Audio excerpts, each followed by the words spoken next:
fall apart. Things fall apart. I am Frank Fabidi, and I'm at least one solemnly high snobby.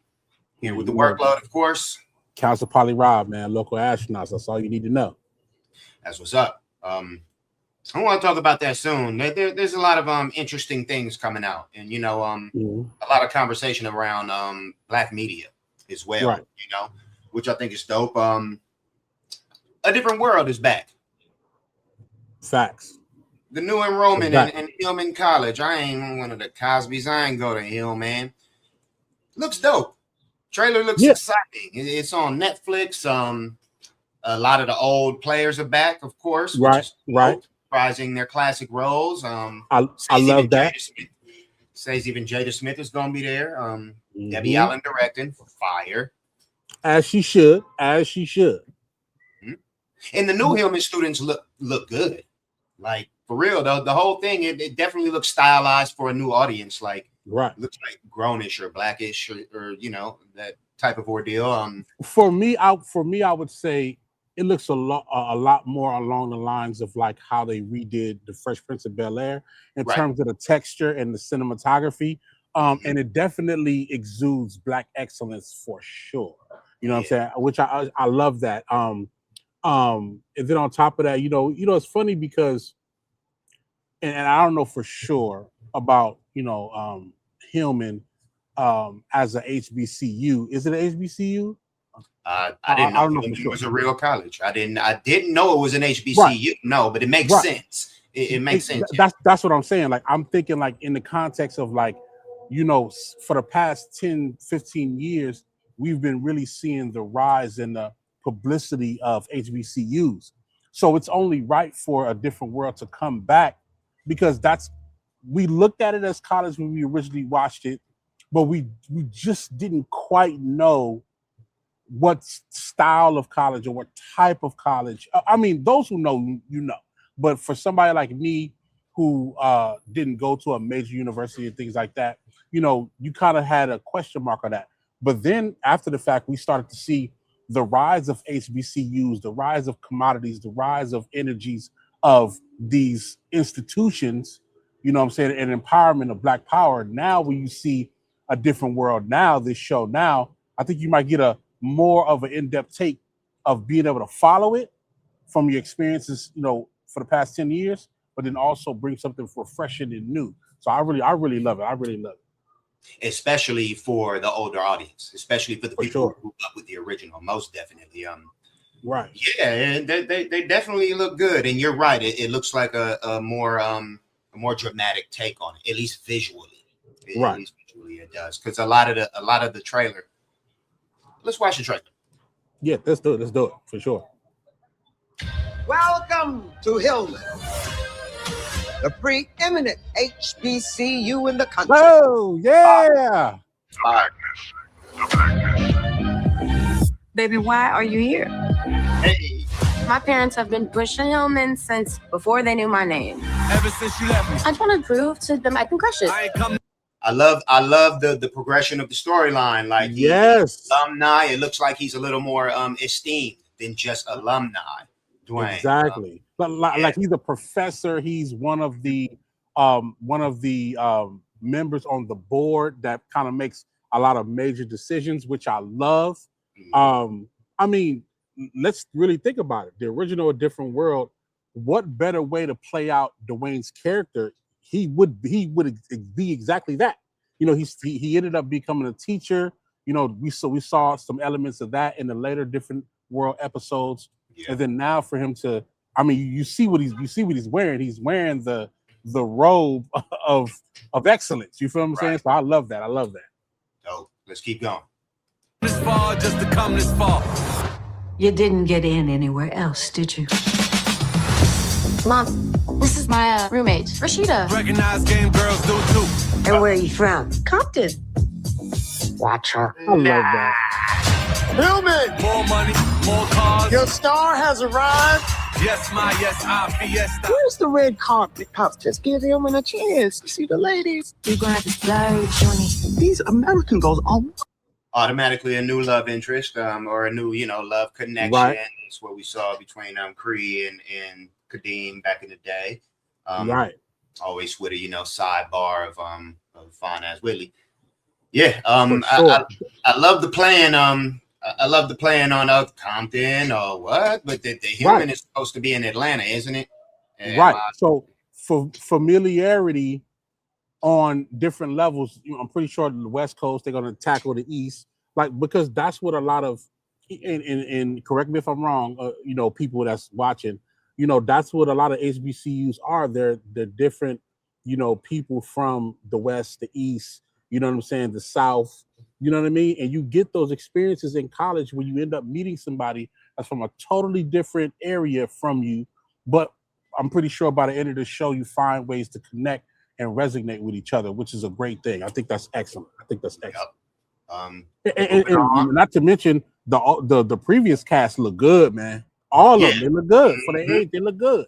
Most definitely. We got a couple more minutes. Let's move it. This is going to be my first secular concert. Come on, Mary Magdalene. All I need is one night. I'm going to go repent. Hard. Man, D, she's beautiful. Talking smart, talented. I am handling my. Now, this is where we're going to see a departure from the original. It's made for a new audience. Back in the day, they threw those love scenes in, but it was a sitcom. First and foremost. They could only do so much in the sitcom. Now this is where they can take different trajectories into the lifestyles of everybody. Might get a little bit darker, who knows, you know what I mean? So yeah, for sure. Problems like a bad bitch. She could be a little extra though, but Right now is the moment to make a statement. You are forging your own legacy at Hillman. Hillman, are y'all listening? Saying something, of course, with a conscious mind about things. We'll get into that soon as we're talking about Black media, most definitely. Listening? We are not going anywhere. We are studying. We are partying. We are living our best, young, gifted, Black, talented lives. I missed this. Method Man. You see Method? Come on, man. Meth got to be some type of professor or something. Let's go, Meth. Let's get it, man. Baby, let me tell you, like I told your mama, you got to learn how to relax, relate, and release. Yeah, I'm releasing. Okay. Who's next? Oh.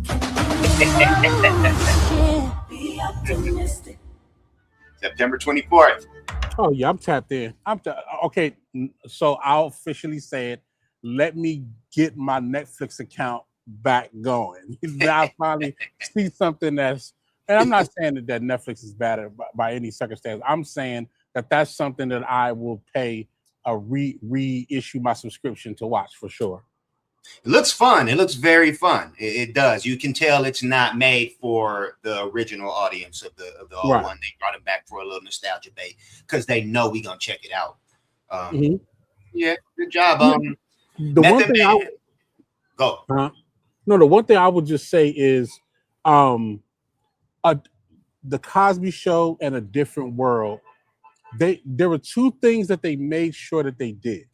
Number one was there was always powerful messaging in the elements of those two shows. Every single episode, you got a couple of jewels, you got a bar or two. Number two, wardrobe, the clothing, the messaging in the clothing, the brands. I mean, come on, man. It's about to be fashion, it's about to be styles, flavors. Right. All through that. I was going to say at number 3 for the Cosby Show in A Different World, but it kind of does tie into that. They always made us look so good. For sure. Always. Whether it was the clothes, whether it was the messaging, whether it was, the mindset of the people, Yeah. Like even when it came to situations that they had to power through or go through, it could be a serious situation, but they never made us look like fools. That's the difference. And that's the part that I'm looking forward to with this new show, A Different World. That's one of the big reasons why, the audience of the original wants to tap in, because it meant something to us, like you said. For sure. We still remember those powerful lines. We still remember those conversations of them talking on the bed and really just coming to terms with different things.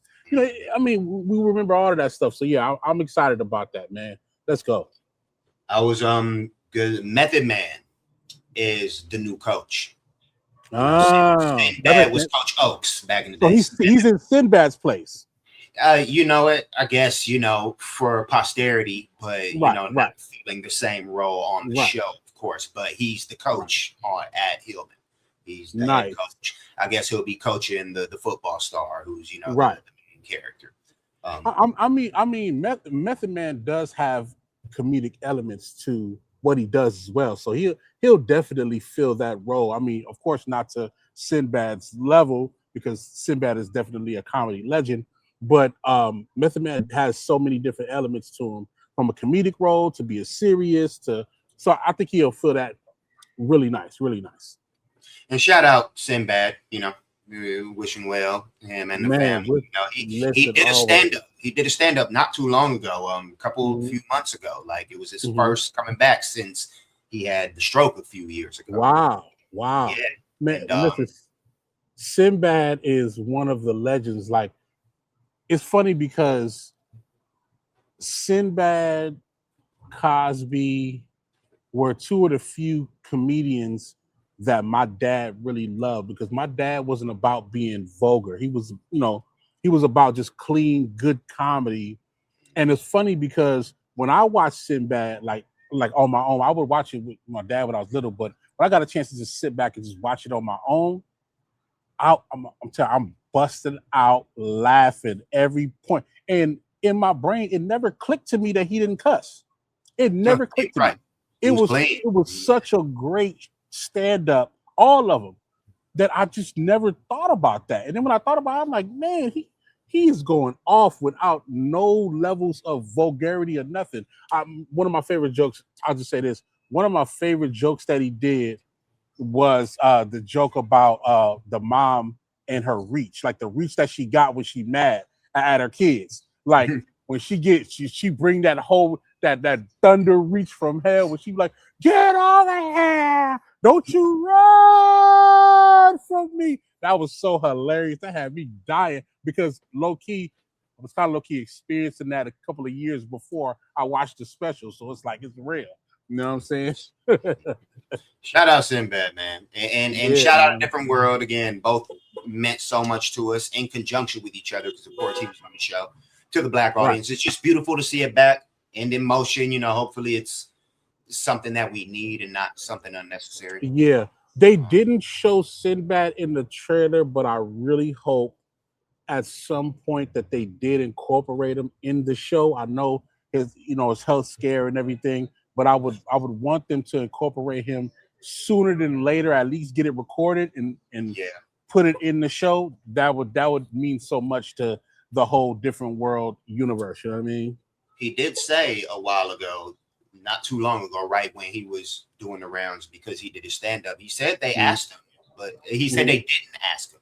He said he didn't get an invite, but he was like, he'll make anything happen that would fit the right storyline. No, they got to fix that. There's no way you can do A Different World without incorporating Sinbad. I mean, he doesn't even have to have any major role. Like, just to see his face will mean a lot. I mean, even let's say that he's but it's got to be a mutual agreement, of course. Like I'm not quoting, but he said, like, if it makes sense for the storyline, he would definitely come back. I mean, that probably, I mean, not to put nothing bad on Sinbad. I hope he lives as long as he possibly can, but this potentially might be one of his last roles, per se. You know what I mean?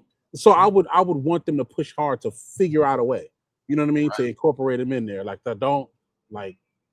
this is not just regular like business. If it makes sense, like, no, figure out a way for it to make sense. You know what I mean? Everybody else is back. Everybody else. Right. Come on, man. Come on. Look, we're not doing that. I don't care if it's bad blood or not. I don't care. Like, get it done. Get it done for sure.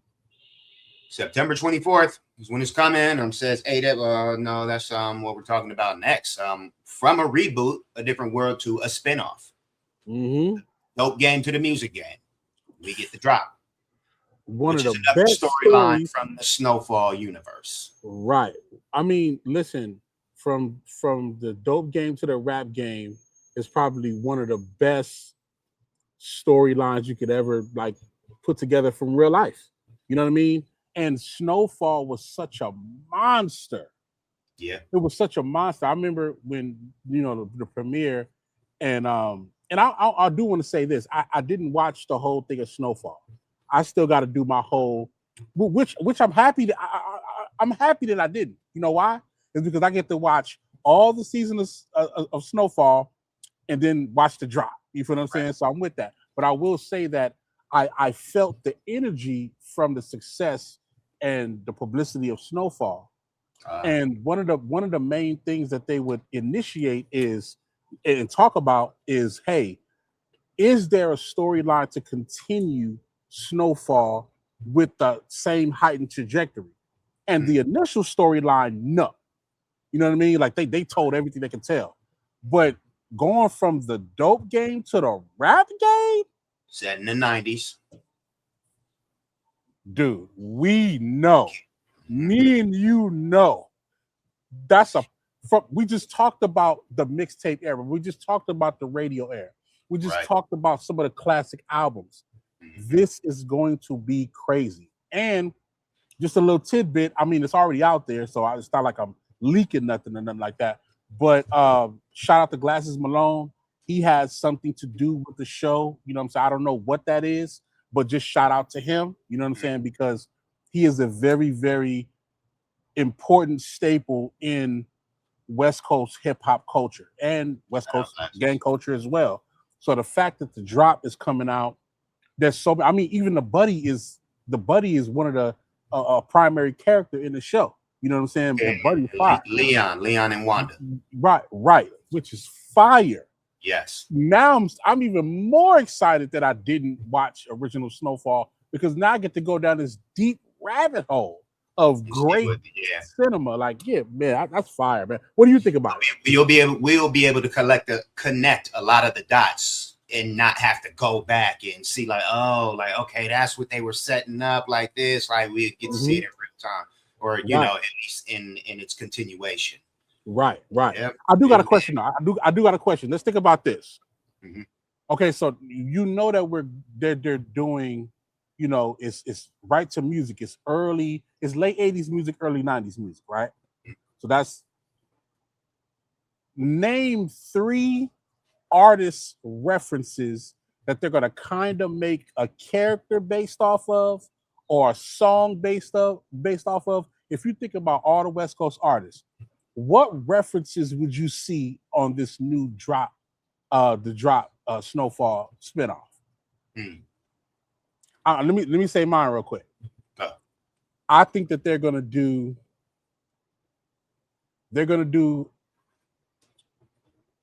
an Ice Cube reference. They're gonna do some level of Ice Cube type of person, in my opinion. You know what I'm saying? Someone who's heavily talented, but not necessarily in a gang, but affiliated in a certain such, but heavily talented. I think that they're going to do a Too Short reference. Somebody who's from the Bay Area, Bay Area, whatnot, that's doing the same type of thing that the original characters are doing.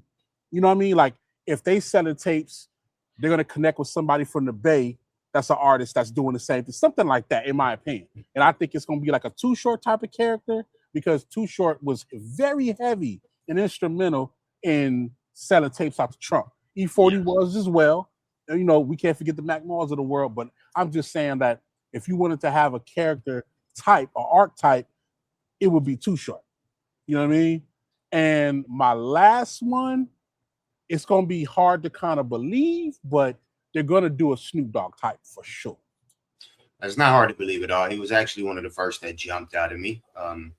Yeah, I mean, because early 90s is when he was on the come up, and they're trying to tackle like a gangster side of it as well, right? Telling a gang story with it. the whole Gangland Tale. And yeah, I could definitely see Snoop Dogg. For sure. I was thinking Eazy-E. Easy for sure, yeah. Be the first one. Either, I guess, a combination, not a combination, but an either or of Eazy-E or Dr. Dre. Right. Same thing, early 90s. They same thing with the Cube aspect. Like, you could easily do that and tie it into the music side of the storyline. Exactly. I mean, you kind of got me on board with Too Short, so I can roll with that. If I could think of anyone else, it would maybe be Master P. Yeah, Master P. Yeah. In that type of bracket that we're putting them in, and also doing his thing on the West Coast at that time, even though he wasn't representing the West Coast. But again, to tie into the music aspect of it all. Fact. And I agree. I think number 3 would be let me just say the favorite person I'm thinking of, DJ Quick. Yeah, for sure. And DJ Quick's archetype is really, really great because, like, just think of his storyline. He's a rapper and a producer. He's elite at both. He's also a gangster and heavily, into the streets. He has a musical sense about himself to where he can easily work with other people, but he chooses to stay into his bracket. And then he can instantly have beef with another artist or another rapper who's trying to be on the same trajectory as him. That storyline could just be and of course he's like not calling DJ Quick a pretty boy, but he's a handsome guy that the ladies love him, so he has that whole element going for himself as well. So I think all of these different type of archetypes, you got to remember, like, these make for great like stories into the season, every season of the drop. You know what I mean? Right. I mean, just thinking about West Coast history and how to tell a story of someone going from selling drugs to implementing the same strategies of that into the dope game. Right. That's crazy. Music. Yeah. I'm sorry, the music game. Yeah, music game. Right. That's a wonder in itself for the rest of the world. You know what I mean? The one thing I am curious about, and I haven't seen Snowfall. Remember, I haven't seen that, but I remember there was a lot of talk about the last episode in the last season, and everybody's going to ask, "Where's Franklin?" See, I didn't see up to the end either, and I didn't get any insight. I just assumed that he died or something. I don't know. Right. Yeah, I watched early, but then I fell off like as it went on. Right. I fell off all TV. I don't watch nothing no more. But I do want to, like you said, I'm gonna have to go back and watch the full first iteration, and then figure out what's going on with this one, because I did like the show, and got a little more bandwidth to check it out now. But yeah, it's 8 episodes for the first season. Of course, it's a little too early to talk about how many seasons. Right. But yeah, just keeping the legend of John Singleton alive. For sure. I just hope it does really, really well. I want everybody to go support it, show love, like watch it. You know what I'm saying? I'm definitely going to do my due diligence as well. And I'm waiting to hear some great music from it. The score, the sync music. I just want to hear greatness. I want to hear dopeness. You know what I'm saying? So, and I think Glasses probably got something to do with putting some records on there too, on top of, I mean, if I had a guess, it would be a combination between music that's on the show and then also being able to help coach some of the actors into the roles of what they need to do, especially if it's in a gangster role or a street element. You know what I mean? Street urban element. He'd definitely be a dope coach for that. If I had a guess, I don't know. The dialect coach. Somebody was dialect coach for Franklin on part 1. Dub C. Okay. Yeah. Dub C. Yeah. Dub C was the dialect coach. So he pretty much trained him into being the character that he needed to be. So like I said, if I had to guess, it would definitely be Glasses would be somebody that fits that coaching role as well. You know what I mean? I would be more the cultural because Franklin is a British actor. The dude, he's from British, so you know he's from British. So yeah, he would more need that. I don't see anybody on the show, especially not dude who plays Leon needs any dialect coach for it. Right. But yeah. Shout out again, this is John Singleton, one of the best that we've had in this Black media space of ours. Shout out to those 2 shows that we have coming on September. It's coming right up in September. Both of them are dropping. Just a couple weeks away for the drop, and then a little bit later for Hillman College reboot. Fact. Halftime. I love it. Yeah. Go ahead. Sorry. You know what we got. You know what it is. Record of the day. Record of the week. Record of the week? I mean, either or. Or, I mean, we do one every episode. If we, Right. So record of the day, I guess. You know what we got. We choosing a record here. We're going to talk about it first. So, number 6. Number 6. Let's go. Yes. Wow, nuts. It's so nuts. Let me find out it's right on timing. Jewel of what we have. No, but I did insert a couple of those in there, and the number was just off. Yeah, kind of flipping the script. What is crazy is I was missing the other wrist, dual vinyl. I was missing one of them for I don't know how long. And just last week, when I was looking through to get some more albums, some more classic albums, I found my other vinyl. It's still sitting up there, but I got the other one right here in the sleeve. This is it just had an anniversary. Only built for Cuban Link. My favorite album of all time. What I tell you, right on time. That is my favorite album of all time. This is one hell of an album, man. Go for it. Favorite album of all time. Let's hear it. Yeah, man. Listen, Raekwon's Only Built for Cuban Links, featuring Ghostface. Don't forget to add that, featuring Ghostface. Killer. You know what I'm saying? Listen, that album changed my thought process of how I operated, just being a kid. You know what I'm saying? All the way from striving for perfection.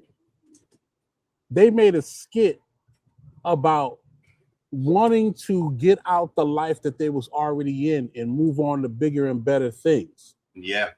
It started off, the Ghost was like, hey man, like I'm hanging this shit up if this shit don't work. I'm hanging up rap if it don't work. And it worked. It did. It worked even too. Like, I don't think people understand the concept of Only Built for Cuban Links. Is like, if you're dealing in the drug life and things like that, like the Cuban the chain, it's molded and it's put together a certain way to where you can't even break it if you try to pull it. It's hard to break. But Raekwon is saying that his team, his squad, the way he operates is like a Cuban link chain. Like, you can't break our bond. You can't break our spirit. We that strong. You know what I'm saying? And then he pretends that you got to keep in mind that this was really almost like the second installment of Wu-Tang, not as far as the album, but it's the second installment of Wu-Tang becoming a lot more street orientated with a lot of the concepts of the songs. Because before that, a lot of it is lyricism. You know what I'm saying? Some of it is street, but most of it is just in the context of like being who they are. Wu-Tang Kung Fu's and everything. Right. This is the one where they scale back on the actual Kung Fu references and really put more of the messaging from the Kung Fu in the album. You know what I'm saying? Then to have, some like Ghostface and Ray are inseparable. So this is one of the first times that we see another artist, Ghostface, coming on the album and being on majority of the whole album. Features. He got his own. He got his own on Wisdom Body, right? He got his own. Wisdom Body fire.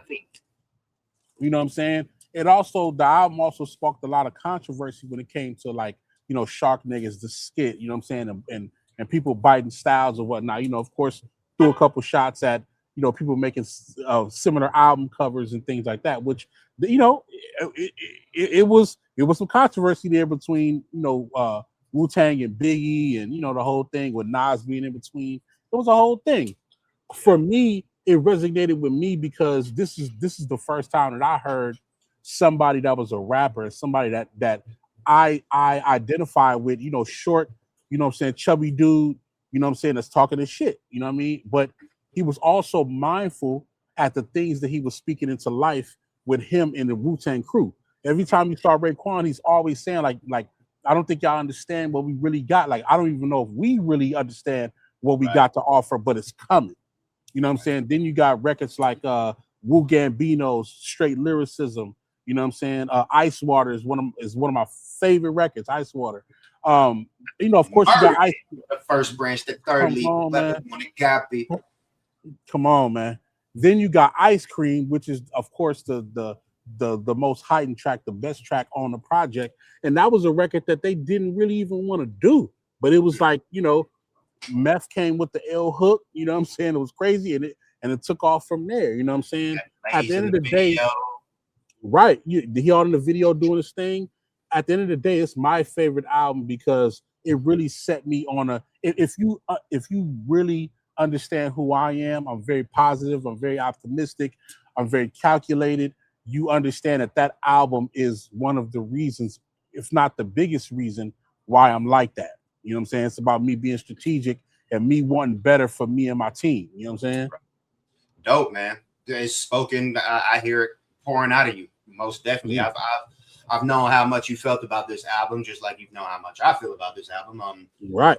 And yeah, I didn't know it was your favorite album ever, though. Ever. I first heard Glaciers of Ice. I heard Glaciers of Ice when ODB's album was out, Return to 36 Chambers. I heard that when that was out, and then I heard Heaven and Hell, and I was like, ooh, yes. Heaven and Hell. You don't believe in heaven because you living in hell. Now what's your life? Come on, man. Can it be also simple to remix to it? Check out state. Man, Knowledge God, like you said, criminology. Come on, man. Them two records right there. Knowledge God.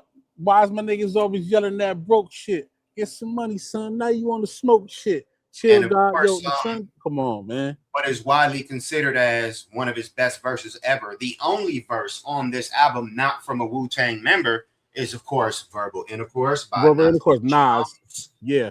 He got a hip hop quotable for that. But yes, did he body that joint or what? Yeah, on the source they gave him the hip hop quotable for that Verbal Intercourse verse. That was magical. I mean, I just love the fact that this album is connected to my memories. You know what I'm saying, of me growing up. You know what I'm saying, being in Brooklyn. Going downstairs to the deli and getting me a turkey and cheese with mayo and smoking bones in the staircase, son. Come on. Well, I wasn't smoking at the time at all. But yeah, for sure. For the rest of the people, just it's so many memories attached to it. I remember I listened to Ice Water. I rewind Ice Water on my purple tape probably like about 30 times, like on my cassette. I just kept rewinding it. I was so good at rewinding it to the very beginning of the song. I just knew how to count the seconds until I could rewind it to the very beginning of the song. Like it was that real. You know what I'm saying? Speaking of, that was another iconic thing about this album, which is only built for Cuban links, is the tape was purple. The tape, come on, purple tape, come on. You got the purple tape in effect. How iconic was that? It's simply known as the purple tape. Like you just call it that. You don't even say only built for Cuban links if you're not actually speaking it out. Like you just call it the purple tape, man. And it's funny because when I heard the story, like they later, of course, years later they explained the story. He was saying that that the distribution company and the duplicators, they had different color tapes. So he's seen the red tape and then the blue tape, because you remember at that time, this is when Bloods and Crips, had their album, you know what I mean? So he was like, yo, I wanna make something different. And he originally he was going to pick green because one of his favorite colors is green. Yep. But he was like, kept looking at green, it just didn't look right. And then, saying the purple just looked like money. You know what I'm saying? It just looked like it was on point. So he was like, man, let's just go with the purple. And it turned into the iconic purple tape. I don't think it can ever be redone. That marketing strategy, whatever that was, could never be redone. Like, it's classic. You know what I'm saying? Dope, man. Once again, you choose the best albums out of Record of the Day. And now I'm happy. Now I'm finna go listen to it while I'm finishing up my work. I'm finna go listen to you. I'm finna go listen to it. You know that. Okay, moving on. It's still on the topic, of course, and that was intermission time. One thing that Wu-Tang was really dope for was their position in Black media. Right. And kind of expanding how the power of Black media could be expounded. Like, with how they did the record deal, it was never been done before. Right. They were able to branch out and get their own things. What to you is the power of Black media? Well, for me, it's like, the messaging in entertainment in general, that was our biggest feat to overcome, was making sure that our messaging, how we see our Black empowerment, our Black music, we had to fight for that. Like you said with Wu-Tang, like being able to have messaging within their lyrics. You know what I'm saying? Also, the Tribe Called Questions of the world, the De La Souls of the world, they were more so on native imagery, right? Native tongue movement, right? They was on the imagery of Black empowerment and things like that. Now, fast forward where media is more of a medium for those who want to indulge in it.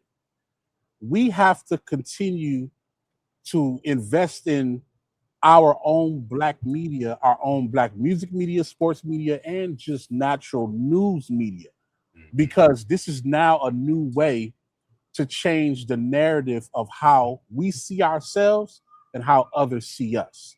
That's the important part. We still have music, we still have sports, but now we're on the other side of those entertainment, IPs. Now we're on the side of being able to help tell the story. Telling our own stories. Right. Shannon Sharpe with Nightcap. If you actually think about some of the best shows in the world right now, First Take is one, which you have a, African-American host. And then you got Nightcap, which is independent, of course, by way of, Shannon Sharpe and his media company, sponsored, of course, but it's one of the best shows in the game. You know what I'm saying? Then you got, let's go to music. We got Joe Budden podcast. You know what I'm saying? We got the Breakfast Club. We got, you can say what you want about them. That's kind of expanding beyond music. If you want bringing up Charlamagne, we're talking about the Black Effect Network. Right. That is the whole publishing novels, that is publishing books, that is, publishing podcasts, all of this stuff. Exactly. Media is not just what we're doing right here. Media is a whole gamut of things. And that's one thing that people don't really understand when they think, or maybe not, let me say they don't understand it, but they don't take into account when we're talking about Black media. When how it's being thrown around these days and in this conversation is these sportscasters who just got fired. I forget my man's name, or like you said, the JBP. Yeah, Ryan Clark. Ryan, exactly. Right. And and the Shannon Sharps of the world. But it's beyond that. You moved in the media when we were talking about the Breakfast Club, but you were getting at Charlamagne, which that goes beyond music. It goes beyond. And then like I said, it's another way, and it's the best way to help continue to tell our stories. There's still some workings that we still need to do to make sure that we materialize it to the highest level. But that's just where it's at right now. These shows are generating more impressions, more views, more viewership than TV channels right now. Legacy media, right? Mm-hmm. Right, real thing. So with us, it's like number one, being able to tell the stories correctly. Like, it's funny because first off, shout out to the Drink Champs. Drink Champs is probably one of the shows early on that I really hold in high regard, no matter where it goes from now, but I hold in high regard because they were the ones to say, hey, our legends, they've done this. Let's celebrate them And then it's a whole world of flowers being brought to our legends and those that were before us. Then it trickles down to having shows like the Van Lathan show, Torre, and then all of our best journalists and authors that we've had on these magazines and on these other shows now creating their own platform, being able to tell their own stories the proper way, getting the information through the channels of how we need to. That's the important part about, in my opinion, how Black media is flourishing and how we're going to continue to flourish, because now we're getting more instances and more situations of us owning our IP more than ever. More than ever. You know what I mean? Like shows are being licensed out to networks and companies that want to take on, viewership from that particular show, but they don't necessarily own it, which is a great thing, because that's what we need to do. We need to be able to continue to own and continue to do great things and create opportunities for us. More opportunities for us, because there's so many things, like when you think about media, or when a lot of people who are not involved in media think about media, they just think about what me or you are doing. They don't think about the man behind the camera. They don't think about a producer. They don't think about, a scheduler. They don't think about any of these people who are so integral to the ecosystem of media itself. Right. Black people play a big role in all of that, especially major part team. Yes. I mean, you seen Ryan Clark, like they won 2 out of 4 Emmys since he was there. You know what I mean? As the focal point to the NFL Live show. You know what I mean? Like that, but not only that, he also still has the pivot as his own IP with his other brothers, Chandler and Fred Taylor. You know what I mean? So they have their own IP. Now they're able to take that show into a bigger stratosphere and do more things. My whole layout is like, even what we're doing with our show, we're highlighting all things fall apart, or maybe things fall apart, however you want to say it. Our objective is to continue to tell our stories from the perspective of the creative and our narrative of how we see things. You know what I mean? And by us doing that, you have other shows that are doing that at the same rate. So it's like, when it comes down to the next 50 years of hip hop, the next 50 years of sports, the next 50 years of Black media, we're able to say, hey, we played an integral role, or a great role, in being able to help tell these stories from all different angles, from the artists, from the producers, from the directors, from the, some shows when they talk about politics and things like that, we'll be able to tell our stories the proper way. I did the same thing, as a photographer. A lot of people don't know I was a photographer for a lot of years. I still pick up and shoot every now and then. But yeah, it was all about telling the story through my lens, and I am mixed. I come from, a Black perspective and a Black space. And that's just what it is. I've always had that in the back of my mind, even when I'm, photographing someone who is not Black, even when I'm photographing things in or events that, do not pertain to Black culture at all. Exactly. I'm always looking at it through that type of lens, through where I come from. And that's what we do need. That's a way of what was it? The getting out our dreams. Right. The Kanye joint. That's a big way of that, man. Beautiful stuff. Yeah, and I'm glad you said that, because the lens is important. It's through the lens of us. It's not just all about us. It's through the lens of us. We see, and I know you do the same thing. Where you not working in a visual capacity, but when you're working on all these film projects, I know you do the same thing. Yeah, I'm approaching it from, how can this story be told uniquely from it being told before? Right. That's the important part. And then how authentic can you be, even in audio? Like, how authentic can you be with the sound, with the foley, the sound effects, the score? How real does it feel to the person who's watching? That's the important part. And I feel like we're on a great trajectory right now. We just gotta keep going. Let's keep going. We ain't gonna stop, man.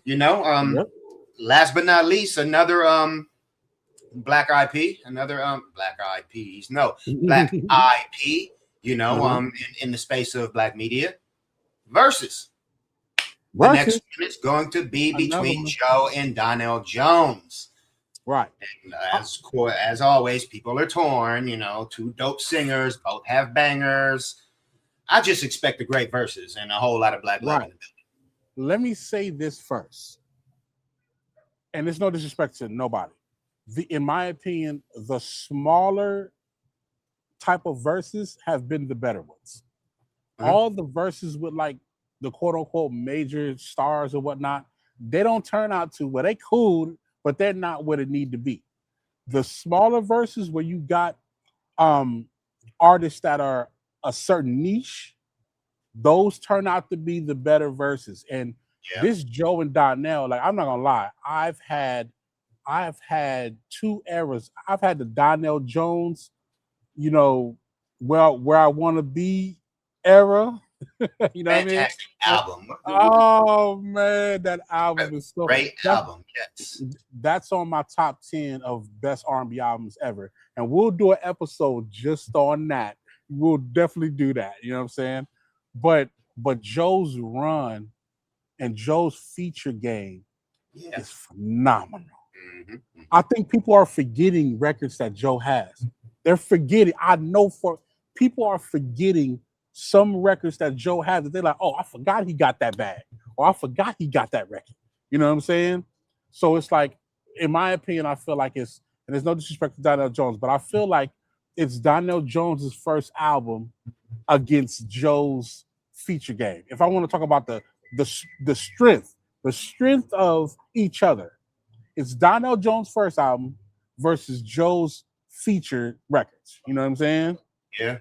Donnell Jones got bangers after that first album too, though. He does have some hits, but that was kind of peak for him, I think. Yeah, man, that first album was everything, man. It's hard to beat that first album, but I think it's gonna be a great versus because, in my opinion, I feel like they both still got great voices.